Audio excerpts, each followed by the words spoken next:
Right now, as you watch this exact broadcast, a Standard Missile-3 interceptor is likely being fired from an American guided missile destroyer stationed in the Red Sea. According to recent Defense Department data, the cost of that single launch is roughly $4.3 million. In a single evening of heightened kinetic conflict in the Middle East, the United States military can easily expend over $100 million just playing defense against low-cost, mass-produced drones.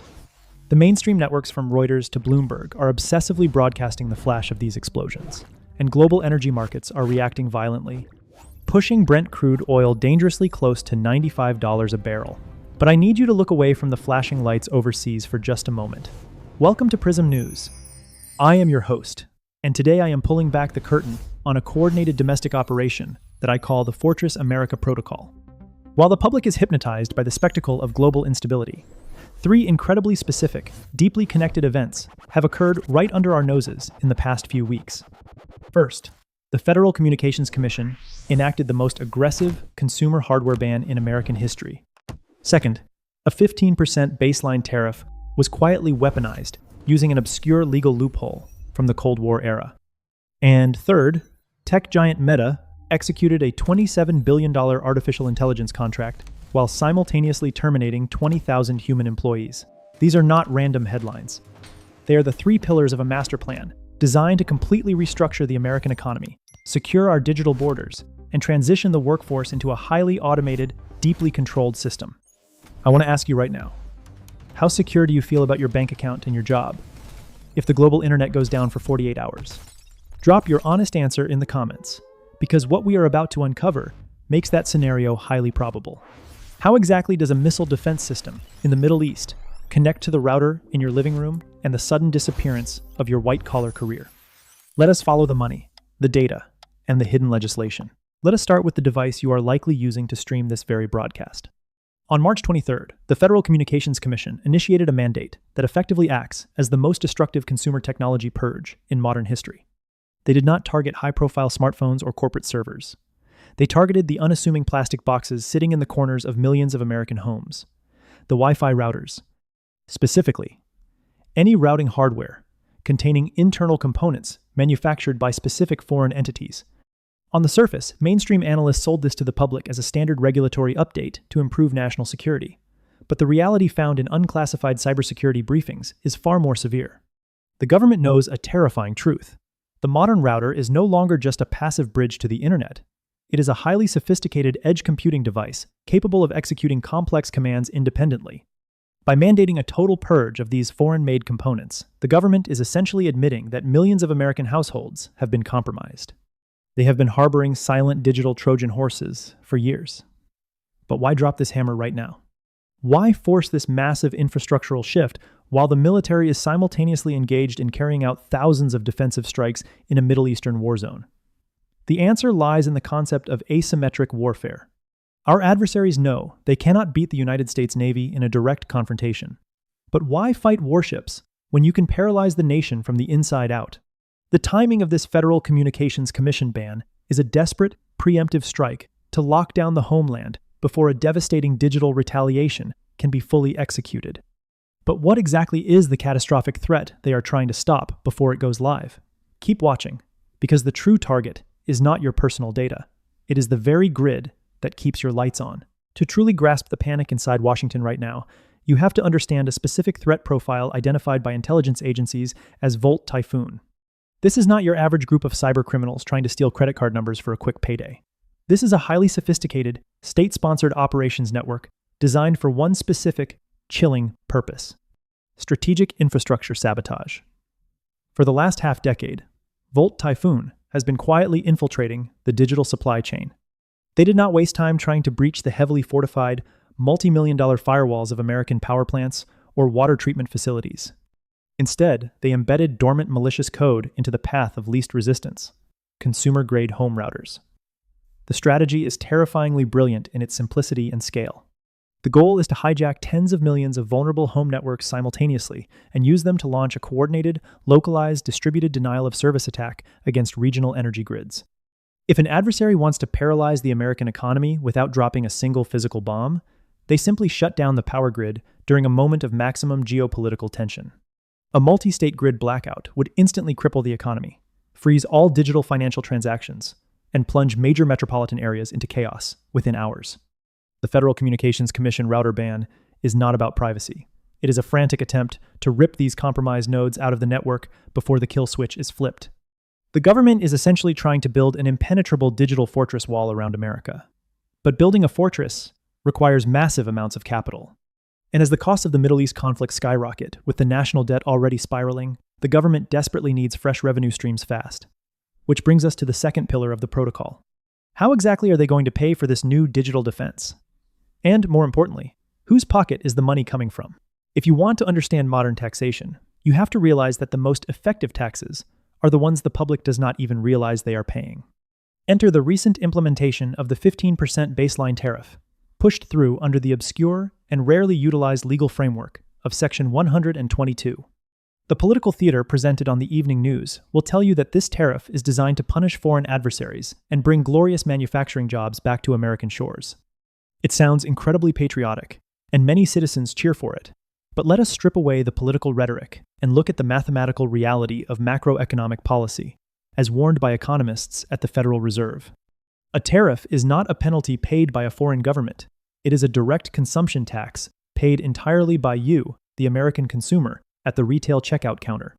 When the cost of importing raw materials and finished goods goes up by 15%, massive retail corporations do not simply absorb those costs out of the goodness of their hearts.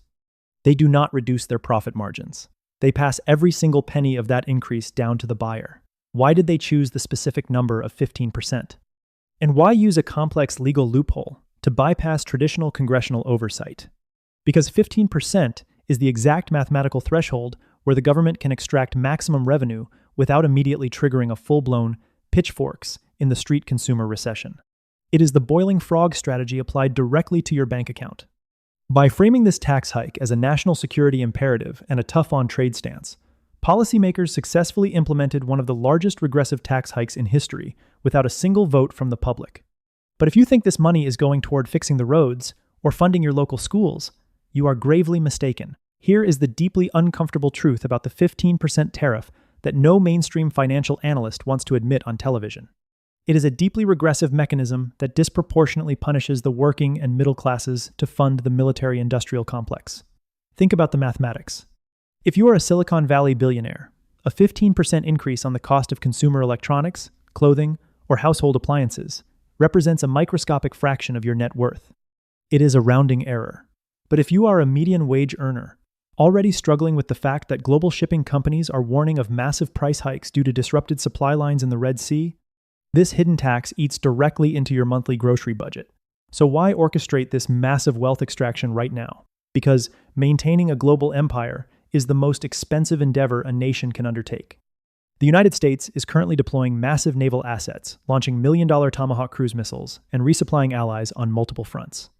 This global chessboard requires constant, massive infusions of capital. The 15% tariff is quietly acting as a direct, backdoor subsidy to the defense budget. They are effectively taxing the American consumer's ability to buy imported goods in order to fund the very defense contractors who benefit from the ongoing global instability. The public believes they are contributing to American manufacturing independence. In reality, their drained disposable income is financing the war machine. Which side of this trade war do you think you are actually on? Let me know your thoughts down below. But this financial extraction is just the beginning of the economic realignment. To ensure absolute dominance in the coming decade, the system has to secure something far more valuable than tax revenue. They need to secure the physical hardware of the future. The implementation of this invisible tax was timed perfectly with another quiet geopolitical maneuver that most people missed entirely. The deliberate 6-week delay of the highly anticipated bilateral summit between the United States and its primary Eastern economic rival. Mainstream media outlets brush this off as a mere diplomatic scheduling conflict or a temporary cooling of relations. As independent analytical thinkers at Prism News, we know better than to accept face value explanations. Delaying this summit was a calculated, aggressive act of economic brinkmanship. By pushing the meeting back by 6 weeks, the administration accomplished 2 critical strategic goals. First, it allowed the new 15% tariff to take deep root and cause immediate, measurable pain to foreign export markets, creating intense desperation and massive leverage for the United States. before any diplomatic negotiations even begin. Second, and far more importantly, it provided domestic technology corporations a specific critical window of time to panic buy and stockpile rare earth minerals and advanced semiconductor components. This is Trade War 2.0. We are no longer fighting over steel production or agricultural soybeans. This is a war for total spectrum dominance over the next generation of supply chains required to run the massive artificial intelligence data centers that will dictate the future of the global economy. The summit delay was a brilliant stalling tactic. It bought precious time for American technology monopolies to solidify their physical infrastructure before the global rules of digital engagement are permanently rewritten. And speaking of those technology monopolies, while you were distracted by the geopolitical chess game, the largest wealth transfer and job destruction event in human history was just executed in Silicon Valley. Let us pivot from the geopolitical battleground to the corporate battleground, because this is where the Fortress America protocol directly threatens your daily survival. Recently, the Wall Street Journal reported that Meta announced a staggering $27 billion capital expenditure contract. This massive sum is focused entirely on expanding their artificial intelligence infrastructure and purchasing specialized computing chips. In the very same breath, almost as a footnote, they announced the immediate termination of roughly 20,000 human employees. This is not your standard corporate restructuring or seasonal layoff. This is a phenomenon that leading macroeconomists are secretly referring to as the concentration cliff. We have entered a terrifying new era, where corporate profitability is completely inversely correlated with the number of human beings a company employs. For the last century, the metric for a successful growing company was how many jobs they created in their community. Today, the stock market violently rewards companies that can generate massive global revenue with the absolute minimum number of human workers. Meta is proving to the world that you no longer need thousands of mid-level managers, copywriters, financial analysts, and entry-level coders to scale a trillion-dollar enterprise. You just need massive, energy-hungry server farms and the right predictive algorithms. That $27 billion is not an investment in company growth. It is a direct investment in human replacement. This is the brutal, unspoken reality of the artificial intelligence revolution. It does not create new jobs at the same rate it destroys them. It concentrates wealth, power, and economic output into the hands of a microscopic elite who own the computing power. If you are sitting in a comfortable white-collar job right now, drinking your morning coffee, you need to ask yourself a very serious question. Are you standing on solid ground, or are you standing on the edge of the concentration cliff? Many people in the technology and media sectors deluded themselves into believing they were safe from this purge. They believed that, while artificial intelligence might replace basic, repetitive tasks, the nuanced human mind would always be required to guide and control the machine. They even coined a fancy new job title called prompt engineering, and touted it as the six-figure career of the future. That comforting illusion was permanently shattered with the quiet rollout of advanced autonomous technologies, heavily powered by hardware from companies like NVIDIA, specifically frameworks similar to their Nemo Claw architecture. This technology represents the death of the human intermediary.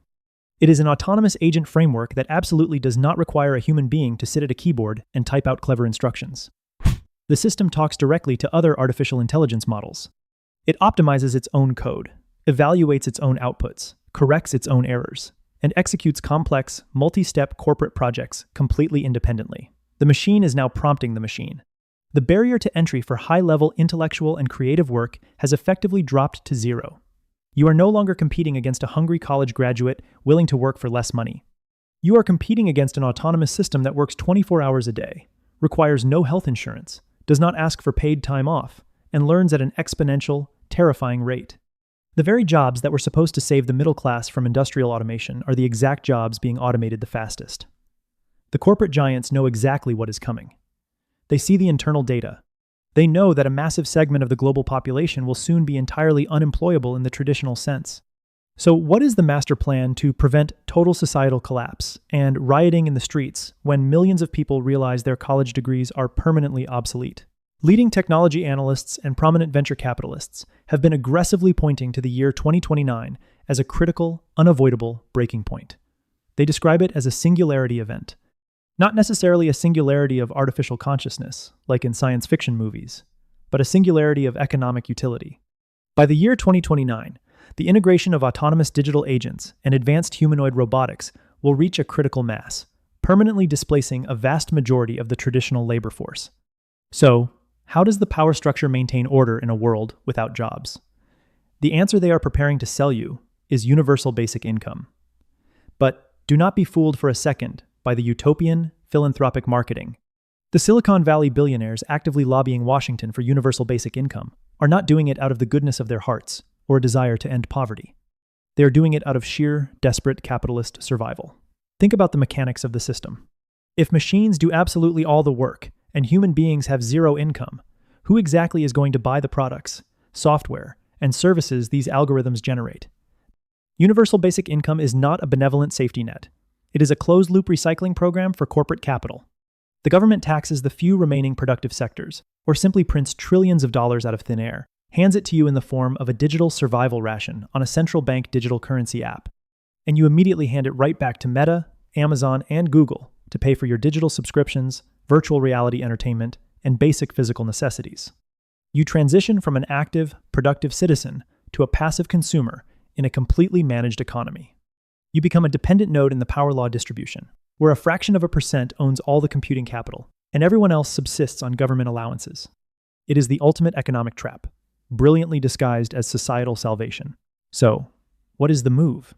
How do you survive the execution of the Fortress America protocol? How do you protect your family when the geopolitical system is invisibly taxing you to fund foreign engagements? The domestic power grid is under constant threat of cyber siege, and Silicon Valley is aggressively engineering your professional obsolescence. First, you must immediately begin exiting the paper wealth matrix. Stocks tied to the old, human-dependent economy and traditional fiat currency will continually be debased through inflation and money printing. You must allocate your capital into hard assets and critical, undeniable infrastructure. This means physical real estate, independent energy production like localized solar and battery storage systems, and tangible commodities. You want to own the physical things that an artificial intelligence cannot simply print, code, or simulate. Second, you must radically and aggressively shift your professional skill set. Stop trying to outcompute, outcode, or outwrite the machine. It is a mathematical impossibility. You will lose.